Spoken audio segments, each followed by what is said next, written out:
Hi, this morning I'd like to show you how you can make a basket by adding prairie points. It just adds a little extra dimension to your basket. This one was the first one that I did, and I added the red. I decided let's try green, so I did one with green. All right, my favorite one is this one. I really like this one. I like harvest colors anyway, and so this really turned out nice, I think. And these prairie points are, you probably know this already, but they're just squares that are folded in half and then folded in half again.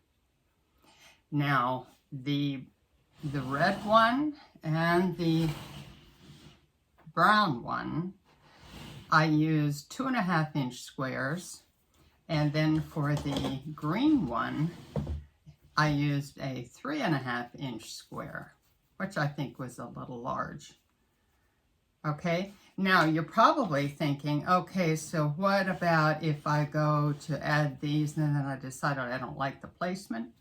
No problem, because you can take off ones that you have sewn, as long as it's not too far down in the basket. And you can also add new prairie points in areas that you feel need a little extra something. So I'll show you how to do that. So here we are, ready to start with another black and white bowl. Now the first one that I showed you was variegated strips of different blacks and whites, and I used red prairie points. This time I used a fabric that was black and white, and I just used that same fabric except for the bottom. I made the bottom darker because generally the bottoms of baskets get more wear and get dirtier. So I thought I would put that on the bottom. I'm going to use it again at the top. And I have gone up the sides a little ways. And you want to be sure to do that. Start with the bottom. I think I have about a 6-inch diameter at the bottom and about 2 rounds of 45 degrees and a couple rounds of 60 degrees. The rest is 70 degrees. And so I have my sewing machine set at 5mm width of zigzag and 1.5mm length. All right, and I'm going to start sewing. Now this time I decided to use black. And so I've never done this before, but we're gonna see what it looks like to have the black prairie points. And each one of these is 2.5 inches square that you iron in half and then in half again to make the prairie point, and then I zigzagged all of the edges. Okay, so I've got that pile of prairie points there. I've got way more than I need, but that's okay. I think generally, let's see, this one I did 1, 2, 3, 4, 5, 6, 7, 8, 9. I used 9 prairie points. The one over there, I think I used 12. Okay, I'm going to just go ahead and get started a little ways. All right, and then I'm going to take this prairie point and put it in here. And it'll be sticking out a little ways. And I'm going to start zigzagging. Then I will reposition it a bit as I go along. Okay, don't try to position the whole thing. Just get it started, and that will hold it in place so that you can go ahead and pull it, push it, tug it, whatever. You might want to use a pair of tweezers. That works well. All right, let's go ahead and put another one in here.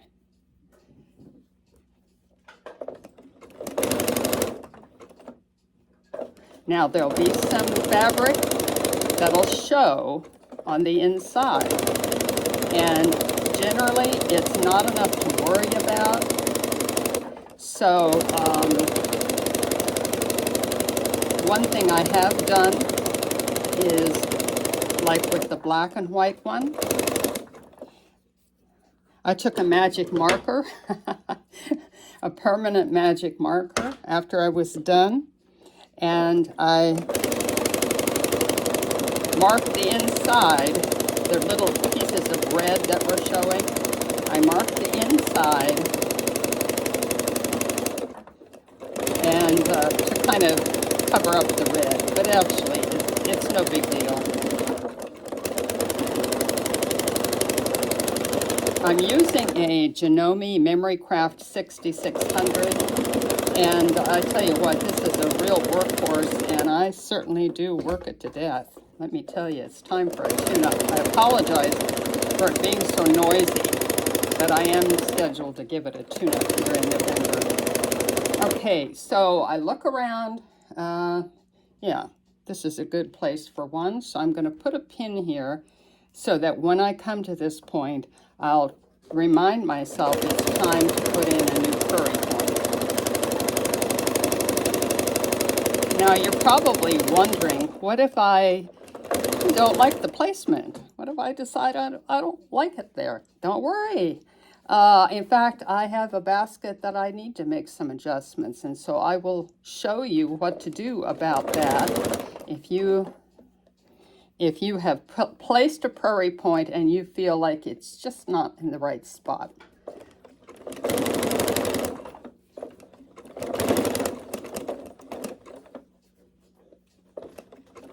One problem is that the tendency is to immediately add more prairie points, okay?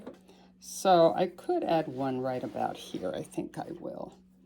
But it's good to go around several times before you add another prairie point. Oh, I think I like this, the black prairie points.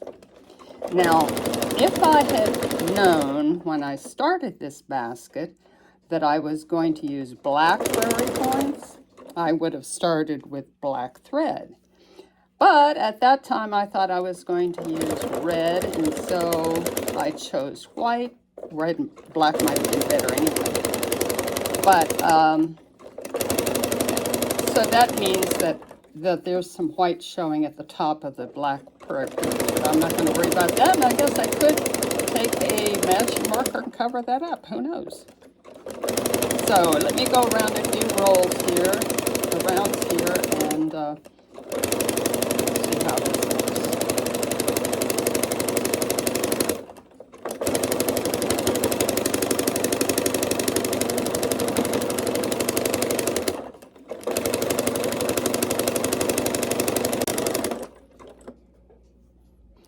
It's always hard to know how many prairie points to put in there. Some people might prefer lots of them, and others fewer. So it's entirely up to you. And you know what would be fun is if you had a black and white basket and you had some red prairie points, some yellow, some bright blue, some bright green. It seems to me that would be a fun thing to do. Another thing that I've never tried, but I have wondered, and that is if you started down here and just made it go around like this, kind of like that. So that might be something to try sometime.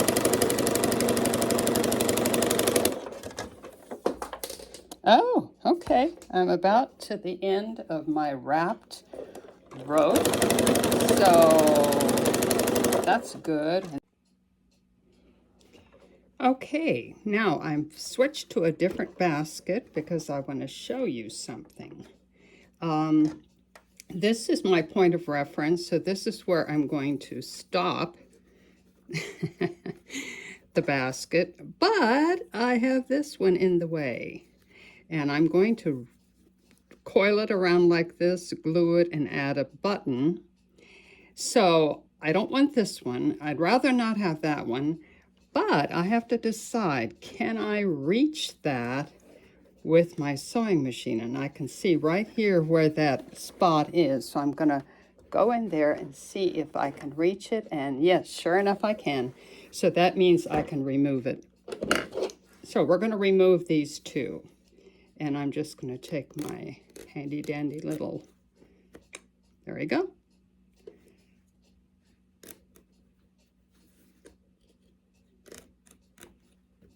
There you go. All right. Pull some of these threads out, and then we'll go back on the inside and find that spot and just zigzag that opening closed again.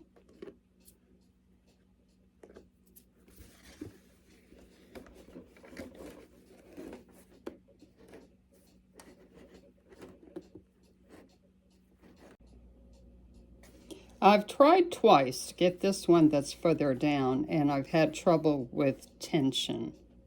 So what I'm going to do is glue that one right here. But this one, I will use the sewing machine, and it's far enough up that I should be able to do it okay. So get the right spot for it, remove the paper.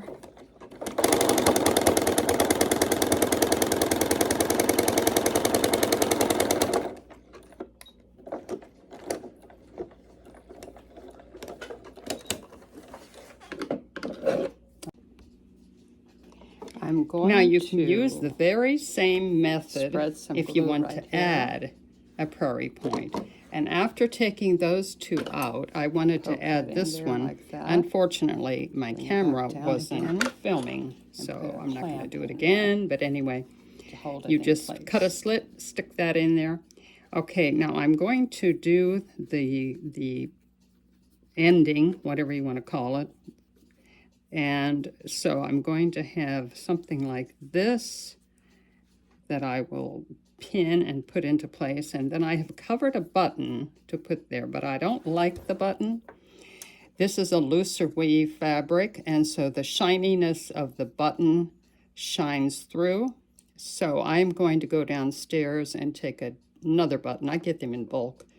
And take another one and spray paint it with, you know, white or gold or yellow or something. And that will dull the button so that when you add the fabric, that shininess is not going to shine through. And then I'll show you what it looks like when I'm done. So, ready for the final reveal. This is the harvest colored one. And then this is the black and white one that I finished with one row of the dark. Remember at the bottom I had the darker black, and I finished one row with the darker roping and put this thing around it with the white button, and there you have that one. I like that a lot. Then the original ones that I showed you, black and white with green and black and white with red. Now it will be fun to see what all you guys come up with. Thanks for watching. Bye-bye.